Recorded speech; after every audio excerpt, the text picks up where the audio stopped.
Sometimes debates about which NBA player is better are nearly impossible to figure out, but we're determined to try and answer those tough questions, and that's why we're talking today about Jaylen Brown and Brandon Ingram in this video. Let's dive a little deeper into a few different aspects of their game to try to solve the question of who's the better player over the course of their careers so far. Stick around until the end of the video to find out who we think the winner of this competition is. The first category we're talking about is scoring. We'll start off with what Jaylen Brown brings to the table for the Boston Celtics. Brown has averaged 16.6 points per game over the course of his 408-game career up to this point. With those scoring numbers comes 47.3% shooting from the field, 37.2% from behind the arc, and 71.3% from the free throw line. Brown has been getting better and better as a scorer each year that he's been in the league. His last full season saw him average 23.6 points per game for the Celtics. Plus, he's on pace to average 25 points per game this year in 2022 if he doesn't fall off. Simply put, Brown is a scorer on a team that uses him as a second option rather than a first due to the star power of Jason Tatum. Just a clinic right now for Jaylen Brown. Creates space and knocks it in. Now, on the other hand is Brandon Ingram. He averages 18.5 points over the course of his 371-game career to this point. However, his shooting percentages are all lower than Jaylen's except for the free throw shooting. He shoots 46.2% from the field and 36.1% from three, and he's 76.9% at the free throw line.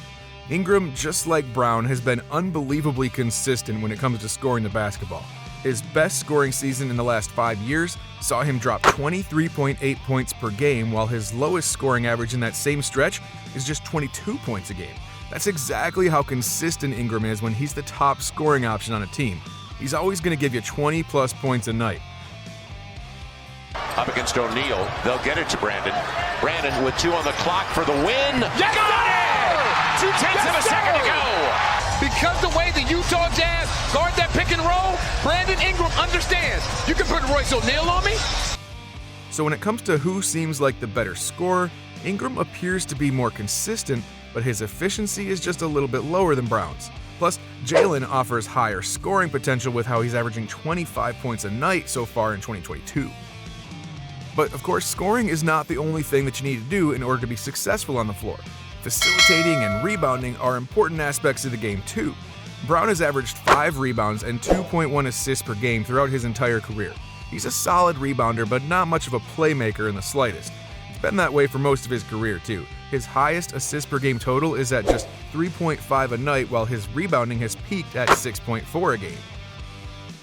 Oh yeah, is right.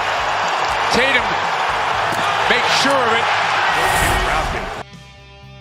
As for Ingram, he averages 5.2 rebounds and 3.8 assists per game over the course of his career. His best passing numbers saw him average 5.6 dimes a night, while his best rebounding was 6.1 rebounds. The virtual fans have stepped it up here in the second half. And so have the Pelicans. Their energy and their effort is much better. I'd say that both of these guys are incredibly even when it comes to going up and hauling in rebounds, but Brandon Ingram has been the better passer and facilitator. His best assist average is nearly double what Brown's highest is, so there's really not much of a debate when it comes to this section.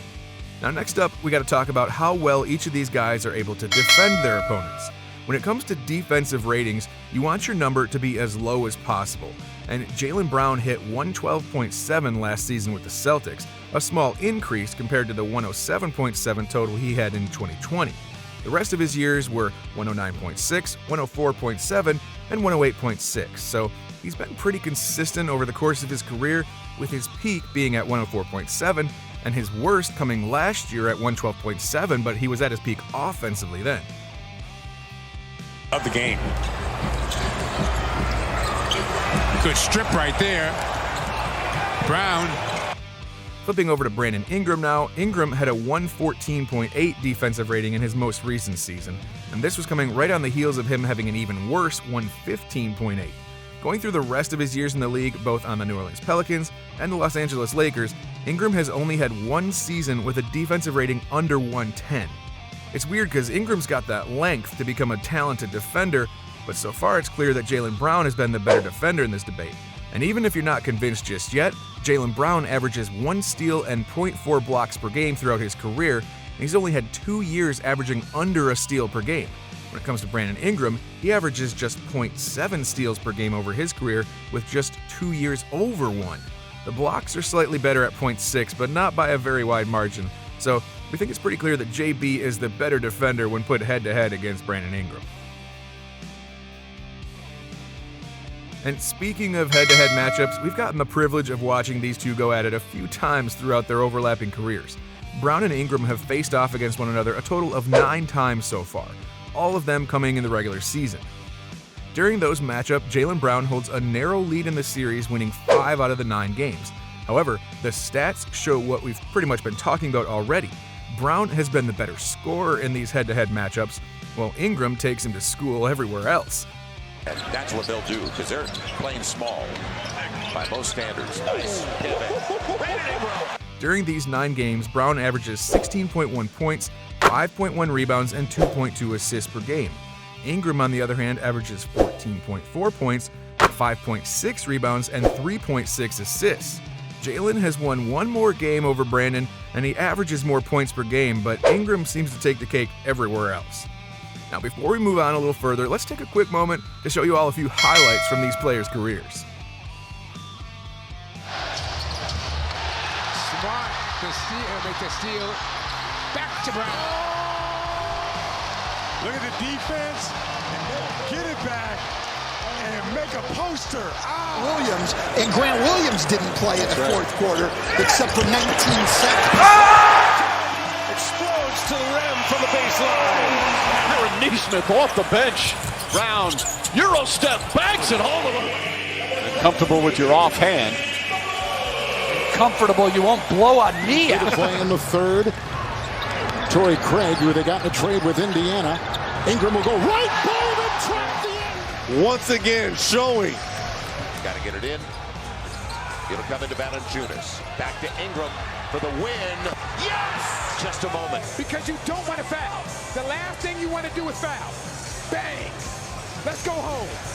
So on a 9-0 run, 7-point game and 2.5 to play. Ingram, he got the best of Big Dog's son. Yes! Playing through, contact, and finishing.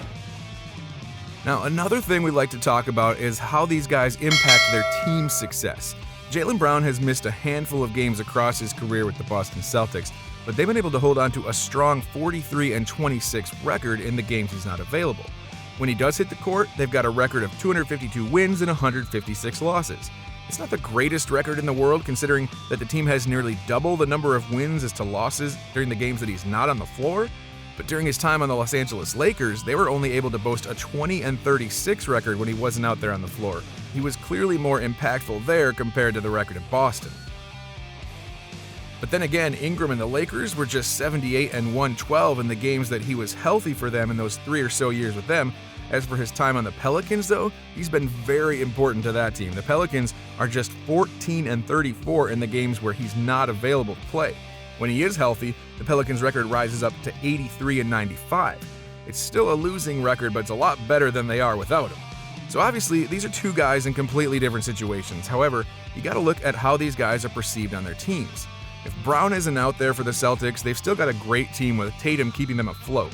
In Ingram's career, though, his teams have fallen off a cliff when he's not healthy, especially on the Pelicans so far, with Zion Williamson rarely ever playing. So I think we're going to give Ingram a ridiculously small edge in the impact category due to how important he's been to the teams he's been on. So after all that, when it comes down to the final decision, these are two guys who feel very similar to one another when you watch them play. Jaylen Brown is the better scorer of the basketball with his potential off the charts moving forward. However, Ingram is better when it comes to rebounding, facilitating, and potentially even team impact. But then Brown makes this race a little bit closer due to his superior defense. So in all these categories, things are really close, but I'm going to go with Jaylen Brown here. He's a better defender, and he's been able to get the better of Ingram head-to-head one more time than him. His impact is close enough to make it a draw with him, and his numbers, both rebounding and passing, are close enough to keep the race competitive. So let us know down below if you think that Brown's the better player, or if you would have gone with Brandon Ingram instead.